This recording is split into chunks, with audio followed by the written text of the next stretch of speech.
Hi, I'm David Wegener. The date is the 4th of December 2017, week 56, number 1 session for the week, obviously. Today I look at a cat and mouse game. Now, what's a cat and mouse game? Well, it's between Germany, who is around about 1500 rating points or so, and Heather Wegener, obviously my wife, even though we're separated. So we're good friends. So here we go.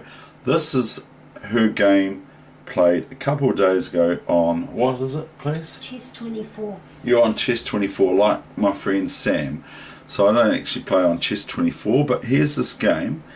And so it's a bit like cat and mouse, a bit, and it obviously, of course, worth your rating. What's your rating, Heather? It's about 800 and something. 800 and something.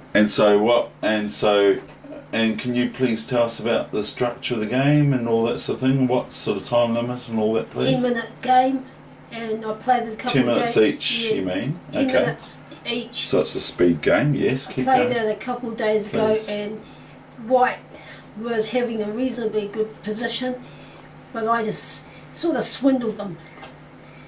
Well, I don't know about that, but I think that it's sort of a topsy-turvy sort of a game. So here we go.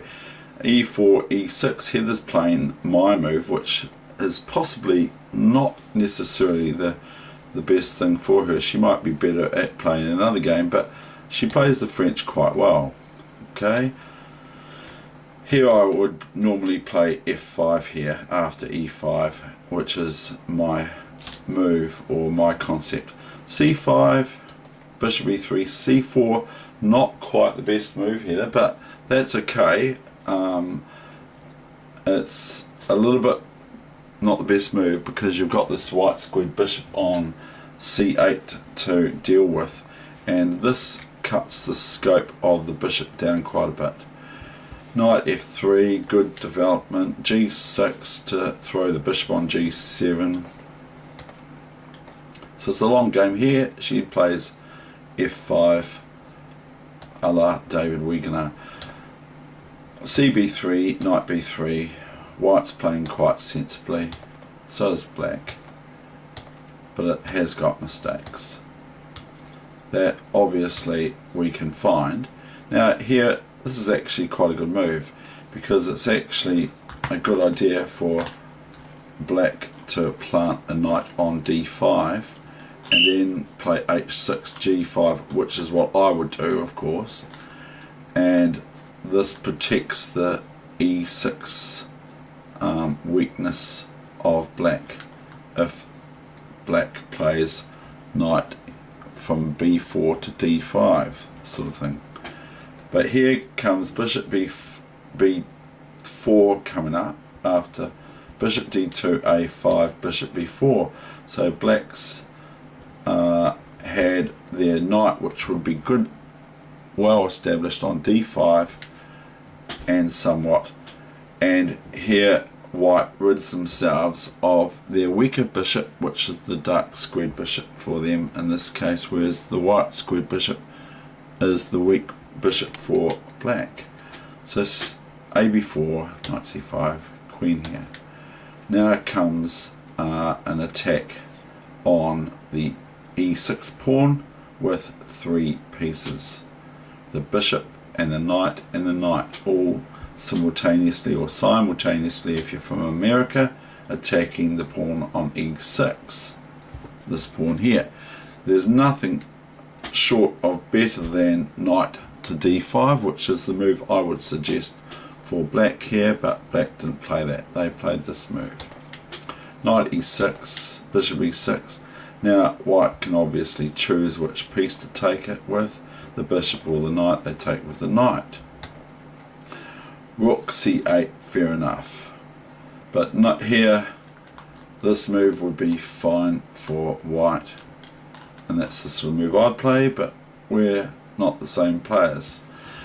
Now here comes Queen C1, a major blunder. because bishop c1 wins the queen and maybe the game, but who knows. Knight c6, so this is a blunder for black to play this, and now the queen moves out of the way. Well, that's a blunder as well, because the queen could just take the bishop, and then black is threatened with checkmate on g7 after queen h6. Queen g7 is a threat, and the only thing that would suffice or to get black out of the difficulties is rook here. But look at that, knight takes is check, and then okay, so knight there is check. So let's just see this, okay, let's just show you this analysis, okay. I'll just show you this. A new variation is threatening queen g7. Now we don't want to put our queen there for black, because it's just knight c7 check with the bishop discovery. So white would be met with this, and then this is quite horrible for black. King here is the only move, trust me. Knight e6 threatening the queen g7 checkmate again. And what can black do? Merely this, and here it's looking sort of curtains, without going into further details. But that's quite horrible for black. Okay, let's go back now. Let's go back to queen c1 goes to d1. Okay, now we will continue with the game. What do you think of your position here, Heather? What are you thinking in your position here? Could be better. Oh, well, of course it could be. You could have won, but yeah. What do you think about your game thus far? You're doing pretty well. Rook here, d5. Now what did you miss here, Heather? Queen takes knight. Good, well done. So d5 comes to protect the knight on e6. So well done. You saw that you missed queen e6, just lifting the knight. Now black could be met with knight d8. This is what I would play, and etc. Maybe e6 or something, but that's not what happened here. So here we've got bishop f3, fair enough.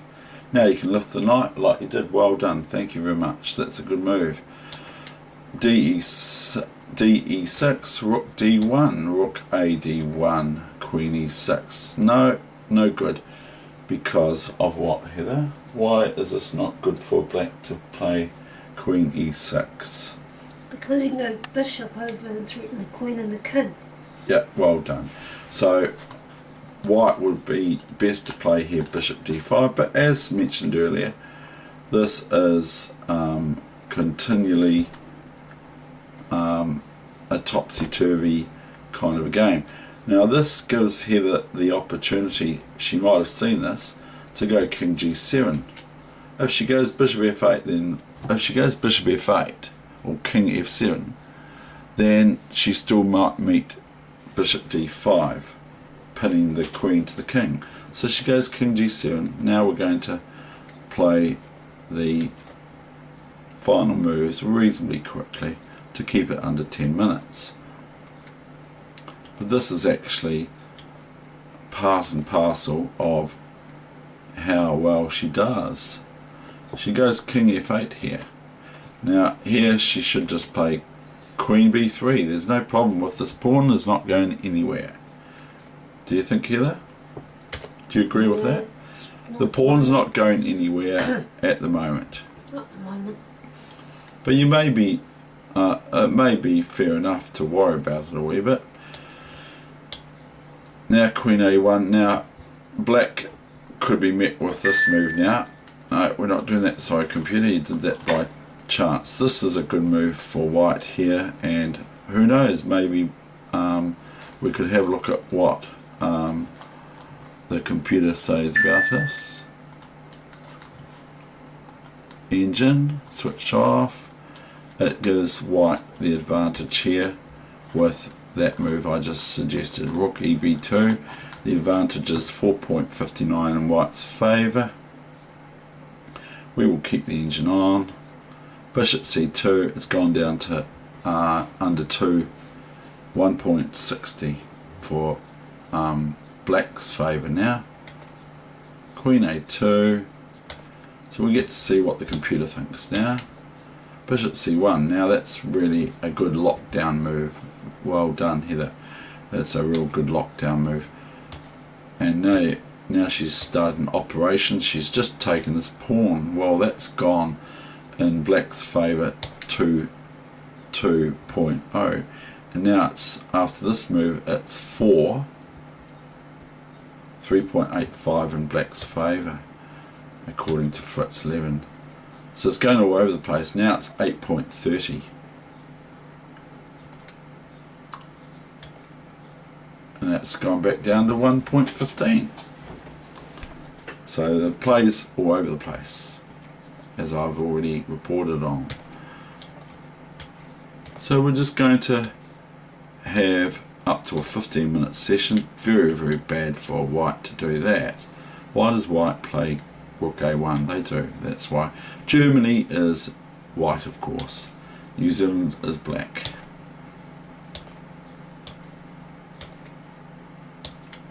Oh, we're getting to the final point here. Queen f2. And now we have f3 is the best move here, according to Fritz. F3 is the best move here. This is alright, but it's a wee bit still grovelly. Queen e3 was the best move there. King at g3. That's the end of the session. Did you enjoy that game, Heather? What? Yes, I did. No, please give me won. you won. Okay, well that's good. Now, so you're my special guest star today, so thank you for being here. I enjoy having someone alongside to give their opinion. So anything else you'd like to say, Heather? No. Nothing more. Okay, well that's fine. You can tell that she's not like me. If I get given the chance to say something, I usually talk. In fact, my one of my elders from my church yesterday said to me, he first sat down with me last night, and then he said, "Oh, he can talk till tomorrow morning." Well, I can talk a lot longer than that. That's the end of this session. I hope you enjoyed it. I want to just say, to finish here,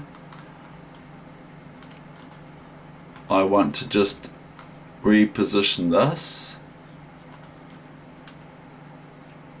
reset, and I want to put this here like this, like you're going to get the primo position. And what I'm doing here is I'm showing you what can be very good for your play. Now you can castle long or short, but you get the rooks in the centre here and all that sort of thing. So you start a lightning game, preferably with this position for black or white. Okay, you go okay. So you start this position, maybe even against the computer. Play black. It will improve your play dramatically. Okay, because you have to be able to defend, and you also, it's not about the openings in chess. It is, but it isn't. You have to be able to play positions like this in chess.